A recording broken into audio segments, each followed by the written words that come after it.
Assalamualaikum warahmatullahi wabarakatuh. Saya Serung Rachela Putri dengan NIM 877706718 ingin mempresentasikan tentang filsafat ilmu dalam memperkuat ilmu pendidikan.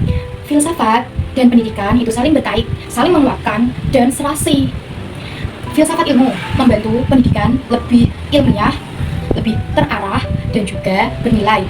Nah, sebaliknya, pendidikan juga membantu filsafat ilmu dalam mengembangkan pemikiran dan penerapan dalam dunia nyata. Yang pertama, saya akan menjelaskan tentang peran filsafat dalam mengawasi dan memperkuat pendidikan. Filsafat ilmu berfungsi sebagai dasar pemikiran pendidikan.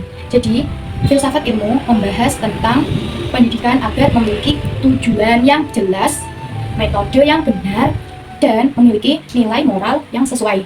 Dalam filsafat juga membantu mengawasi pendidikan, apakah pendidikan itu sudah memiliki metode pembelajaran yang ilmiah atau belum. Contohnya, guru tidak hanya mengajar sesuai dengan kebiasaan, tetapi guru juga memiliki metode pembelajaran yang efektif dan memiliki bukti dari metode tersebut. Selain itu, filsafat ilmu juga membantu pendidikan agar memiliki nilai kemanusiaan, yaitu kejujuran, tanggung jawab, dan yang ketiga itu bisa adil, bisa menerapkan sifat keadilan. Jadi, pendidikan bukan hanya untuk menciptakan siswa yang pintar, cerdas, tetapi juga menciptakan siswa yang memiliki karakter baik.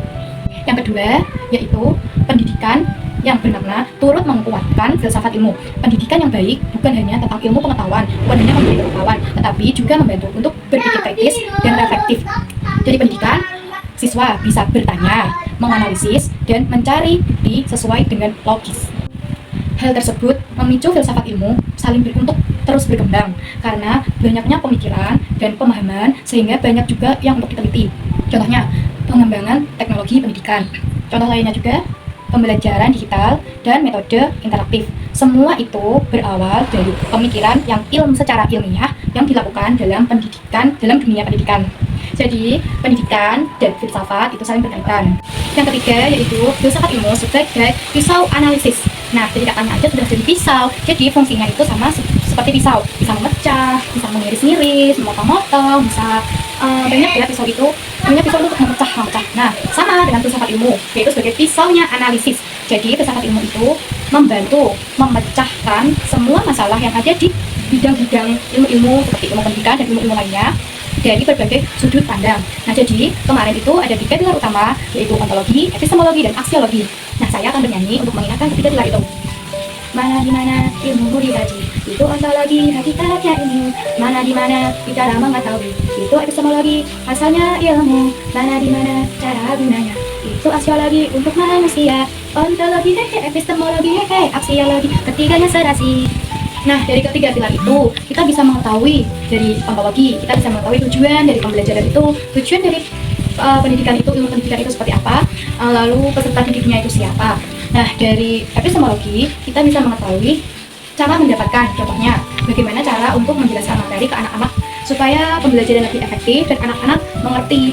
Yang ketiga, ada aksiologi. Aksiologi membantu kita untuk mengetahui apa nilai moral yang terkandung dalam pendidikan itu. Contohnya, pendidikan digunakan untuk memberi manfaat untuk orang lain dan diri kita sendiri dan tidak merugikan untuk orang lain. Nah, sekarang contoh penerapan filsafat dalam dunia pendidikan.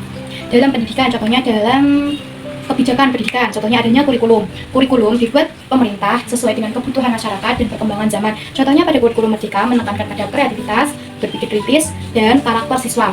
Yang kedua, contoh dalam proses pembelajaran, proses pendidikan itu. Nah, jadi contohnya itu guru menyiapkan metode sebaik mungkin agar siswa ikut aktif dalam pembelajaran itu. Contohnya adanya kerja kelompok, diskusi, presentasi, dan pembelajaran menggunakan proyek. Nah, contoh lainnya yaitu dalam penilaian. Pendidikan tidak hanya menilai berdasarkan nilai ujian siswa, tetapi juga menilai keterampilan siswa, sikap siswa, dan yang utama adalah proses siswa. Nah, saya juga membuat nyanyian tentang filsafat ilmu dalam dunia pendidikan. Mana di mana filsafat ilmu itu ada di dunia pendidikan, membantu belajar lebih terarah agar ilmu lebih menjadi bermakna. Ontologi tujuannya, epistemologi caranya, aksiologi itu tentang gunanya. Pendidikan dan filsafat itu kuat. Kurikulumnya juga terus berkembang, guru lebih efektif, muridnya juga aktif. Mari menjadi insan cerdas dan kritis. Sekian dari saya, semoga mendapatkan nilai yang maksimal dan sesuai dengan apa yang diharapkan oleh Bapak dosen. Assalamualaikum warahmatullahi wabarakatuh.